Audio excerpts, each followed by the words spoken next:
psilocybin mushrooms have been used for a very long time. In fact, their history goes back thousands of years, but only 7 decades ago, the vast majority of the wider public had never even heard of them. It seems weird today to just not know about something like magic mushrooms, but it's easy to understand if you imagine a world before the internet, before endless news cycles, before all of human knowledge was accessible with a few taps on your iPhone. But that was the environment in which Gordon Wasson, a mushroom-loving banker from New York, managed to travel to Mexico, trek deep into the mountains, and participate in the first ever psilocybin retreat, way back in 1956. And in order for Gordon Wasson to even discover that these things existed, took almost 30 years of investigation. As Wasson wrote in a 1957 edition of Life magazine, in a photo essay entitled "Seeking the Magic Mushroom," "Those who know these mushrooms are Indians belonging to tribes farthest removed from us culturally,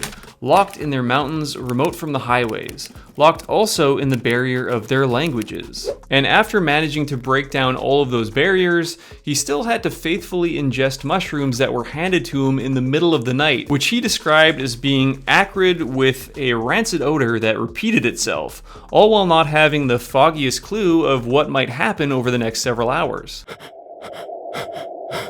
Today, however, it's a much different story. That's because of the emerging trend of psilocybin retreats, mushroom-fueled getaways that are popping up in countries all over the world. In fact, if you wanted to go on a psilocybin retreat today, all you'd have to do is log on to something like retreat.guru, you can filter for mushroom retreats, and then select from one of the 180 plus psilocybin retreats available. You can peruse the reviews, look up where the retreat is located on an interactive map, check out the entire itinerary, and book your trip with a click. So what's the deal with these retreats? Are they legal? Are they expensive? What are people expecting to get out of them? Is it real therapy or just psychedelic tourism? And if so, does it matter? Before we answer those questions, let's take a quick peek at what these retreats are actually like. Most of the news coverage on psilocybin therapy right now is showing how it's being done in a clinical setting for clinical trials in the US, looking at ways that psilocybin therapy might help serious conditions like PTSD,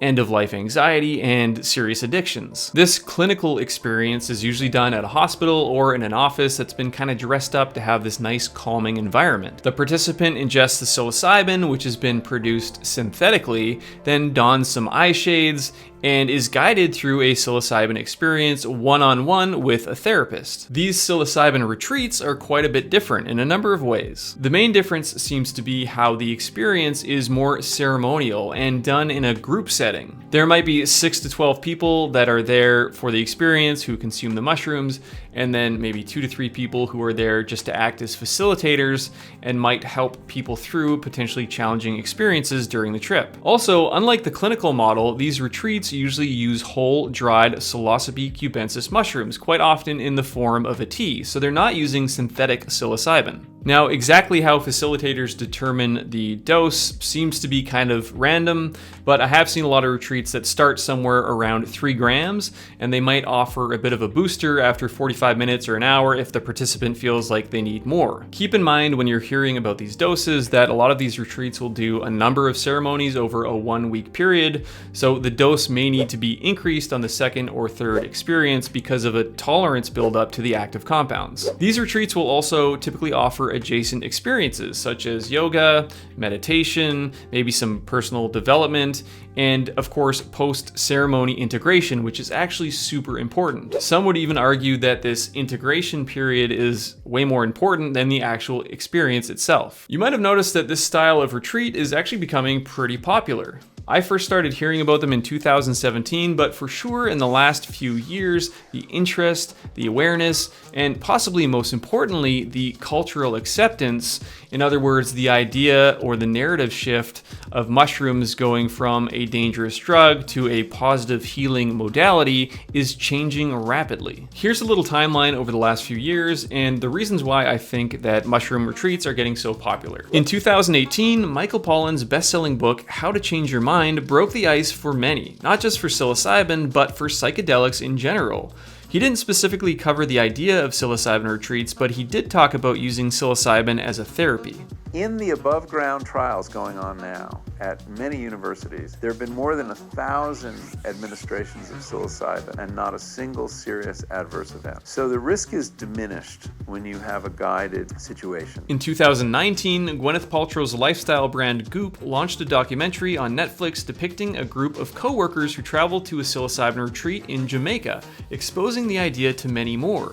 A couple years later, in 2021, the documentary Fantastic Fungi exploded onto Netflix and went mega viral, again, getting people inspired to learn about the power of psilocybin. Netflix is an absolute juggernaut when it comes to its ability to shift the cultural narrative. One of the examples we've seen over the last few years was what happened to chess. A game that's been around for over 1,000 years became most popular after the hit show The Queen's Gambit.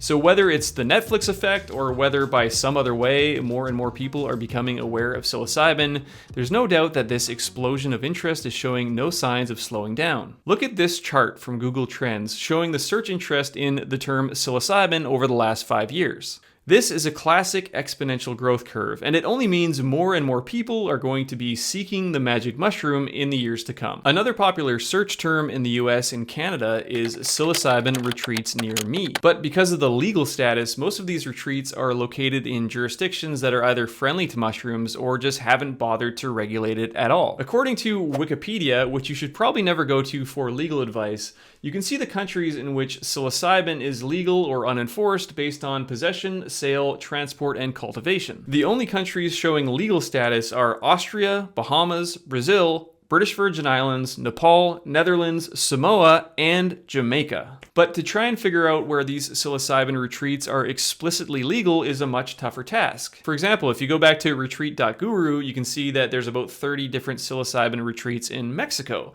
But if you look at the legal status of psilocybin in Mexico, according to Wikipedia, it shows that it's illegal for possession, for sale, for transportation, and for cultivation. It's possible that there's some loophole, the rules are ambiguous, or it's simply unenforced. Jamaica in particular seems to be the epicenter of these psilocybin retreats. It is a country in which psilocybin has just never been made illegal. So even though I've never been to one of these retreats myself, I did get a chance to speak with Justin Townsend. He is the CEO and the head facilitator at Myco Meditations. They are a psilocybin retreat based in Jamaica. If you want to catch the conversation with Justin, we did post the entire interview as a separate video, which you can watch right now by clicking here. It's a great conversation to help you better understand what is going on with these psilocybin retreats, how people are benefiting the most from psilocybin as a healing modality, and what he thinks the future holds for this type of therapy. Check it out.